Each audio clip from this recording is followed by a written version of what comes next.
निवडणूक आयुक्त अरुण गोयल यांनी आपल्या पदाचा राजीनामा दिलाय। त्यांचा कार्यकाळ 2027 पर्यंत होता, पण त्यांनी आधीच राजीनामा दिला। त्याचबरोबर राष्ट्रपती द्रौपदी मुर्मू यांनी गोयल यांचा राजीनामा स्वीकारलाय। निवडणूक आयोगात यापूर्वी निवडणूक आयुक्त पद रिक्त होतं। गोयल यांच्या राजीनाम्यानंतर आता फक्त मुख्य निवडणूक आयुक्त राजीव कुमार हेच या आयोगात आहेत। या साऱ्या घटनेनंतर संजय राऊत यांनी चुनाव आयोगाला भाजपचा चुना लगाव आयोग असा टोला लगावलाय, तर सुप्रिया सुळेंनीही यावरती मोदींवरती निशाणा साधलाय। जसे गव्हर्नर नेमले जातात भारतीय जनता पक्षाचे, तसे कोणीतरी भारतीय जनता पक्षाचे कार्यकर्ते नेमले जातील। निवडणूक आयोगाची गरज नाही।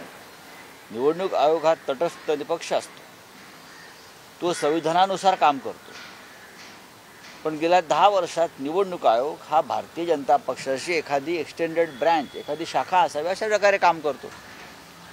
जर भारतीय जनता पक्ष ईव्हीएम बनवणाऱ्या भारतीय सरकारी उपक्रमात संचालक म्हणून काम करू शकतात, तर भारतीय जनता पक्षाचे 2 कार्यकर्ते यापुढे निवडणूक आयोगाच्या रिकाम्या जागी काम करतील।